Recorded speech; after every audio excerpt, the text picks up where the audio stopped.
Hi, I'm Dr. Susanna Bozzoni, and we are going to talk about the 3 main things you can do to fight inflammation through your food. So why is inflammation important? Well, it's one of the primary drivers of all of our chronic diseases. What ails us, what we're spending all of our healthcare dollars on, what's causing disease, morbidity, mortality in this country. So we want to fight it. And the number one thing to know is that there is no magic bullet.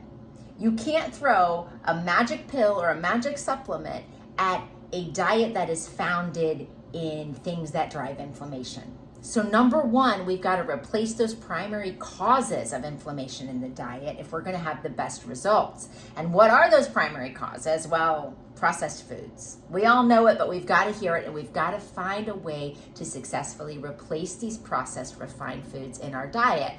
So soda, crackers. I don't care if they are the most healthy looking organic crackers or chips that you have ever seen. Generally speaking, they're packed with salt, oil, and sugar, or one or more of those things.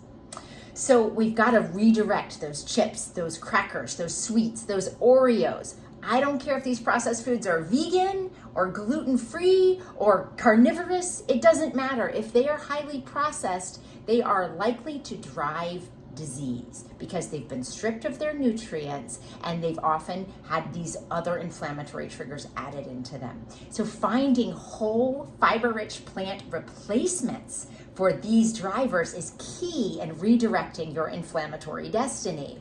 So why fiber-rich foods? Well, that's going to fuel and nourish your microbiome to allow them, to support them to produce short-chain fatty acids that actually fight inflammation. Wow, that's fantastic. So that's your primary goal, is to reduce the primary drivers of inflammation, and those are processed foods and also saturated fat sources.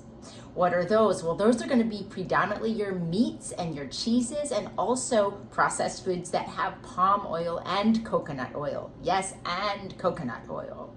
And so if we can find replacements for these that are rich in unsaturated fats from whole plant sources, we will be better off.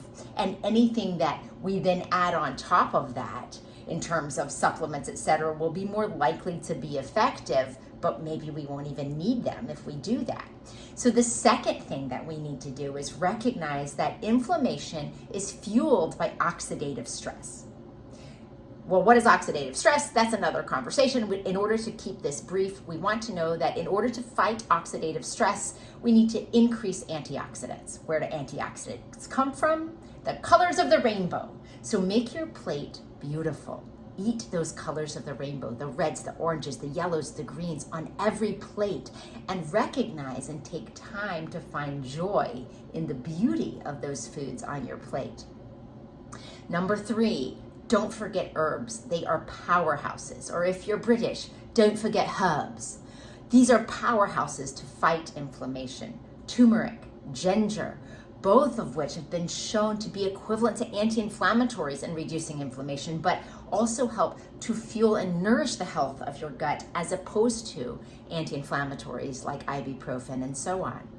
So include turmeric and ginger, but also those wonderful Italian herbs, right? Rosemary, thyme, oregano, basil, cayenne. These things, get them in, and it makes your food taste delicious. And don't forget to find joy in that deliciousness.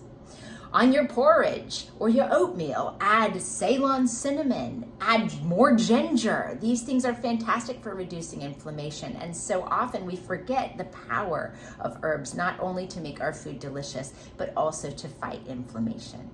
So this is to you, to your power in redirecting your inflammatory destiny to one of vibrance and vitality, and do it by the beauty of your plate.